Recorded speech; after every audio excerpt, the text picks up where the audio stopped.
Good morning. Flippin' physics. Let's determine the electric flux passing through a sphere which is concentric to and surrounds a positive point charge. Bo, please work on this one. Well, you just gave us the equation for electric flux. Electric flux equals the dot product of the electric field and the area, so let's use that. We know the electric field is... We can't use that equation. Why not? That is the equation for electric flux when the electric field is uniform. The electric field caused by a point charge is not uniform. The electric field decreases as you get farther from the point charge. Yeah. We need to identify infinitesimally small areas of the surface, which are dA, and the infinitesimally small flux is d phi, created by the electric field passing through dA. Actually, rather than using fluxes for the plural of flux, I'm going to say electric flux values. Of course you are. Yes. Take the integral of both sides, and we get an equation for electric flux which does not need the electric field to be constant. Electric flux equals the integral of the dot product of electric field and dA. Okay, let's use that equation. However, let's use E dA cosine theta instead of the dot product.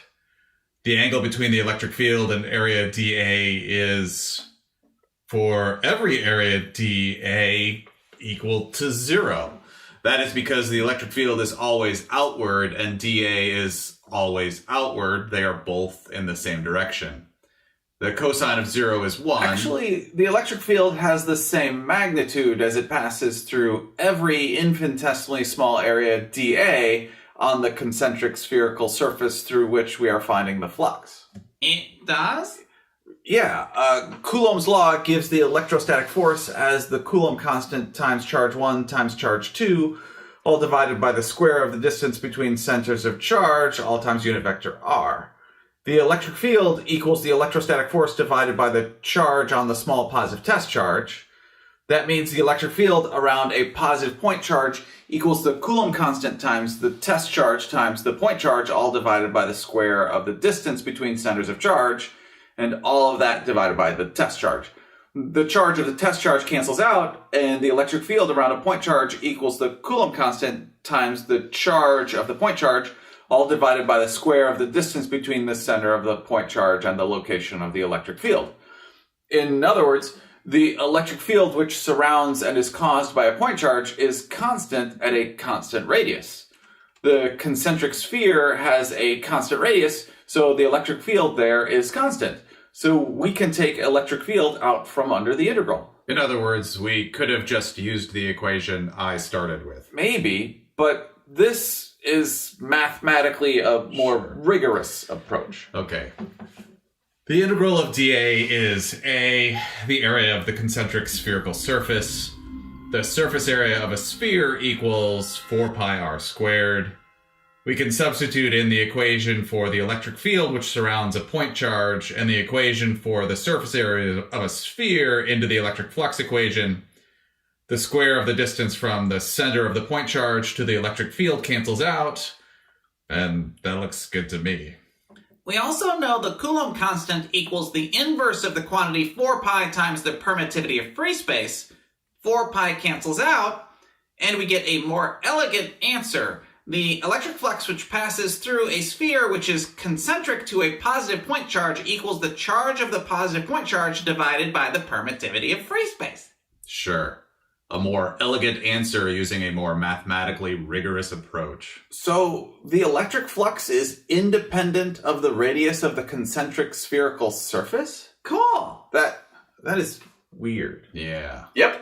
And what we have just shown here is a demonstration of Gauss's law. Gauss's law states that the electric flux through a closed surface equals the closed surface integral of the dot product of electric field and area dA, which equals the charge enclosed in the Gaussian surface divided by the permittivity of free space. In the example we just did, capital Q is the charge of the point charge, and it is the charge enclosed inside an imaginary spherical surface, and the imaginary spherical surface is called a Gaussian surface. That circle in the integral sign is confusing. It just means the integral is over a closed surface. It's called a closed surface integral. Okay, I guess that helps. Thanks. Sure. More specifics about using Gauss's law. A Gaussian surface is a three-dimensional closed surface. And realize, while the Gaussian surface we usually work with are imaginary, the Gaussian surface could actually be a real physical surface. Typically, we choose the shapes of our imaginary Gaussian surfaces such that the electric field generated by the enclosed charge is either perpendicular to or parallel to the sides of the Gaussian surface. This greatly simplifies the surface integral because all the angles are multiples of 90 degrees, and the cosine of those angles have a value of -1, 0, or 1. You can see that we did this in our previous example because the Gaussian surface we chose was a sphere concentric with the point charge. The electric field and the area vector were always in the same direction, giving an angle of 0 degrees in the dot product. If we had chosen a cube as our imaginary Gaussian surface, the angle between the electric field and the area vector would have had all sorts of different values. And the electric field would not have been constant at the Gaussian surface because it was a cube. Correct, Billy. And as long as the amount of charge enclosed in a Gaussian surface is constant, the total electric flux through the Gaussian surface does not depend on the size of the Gaussian surface. Again, we showed this with the example we just did. I will also point out that if the net charge inside a closed Gaussian surface is 0, then the net electric flux through the Gaussian surface is also 0. Oh, that is why the net electric flux through the right triangular box was 0. And that is why you drank your tea. Thanks, Bobby. And thank you for learning with me today. I enjoy learning with you.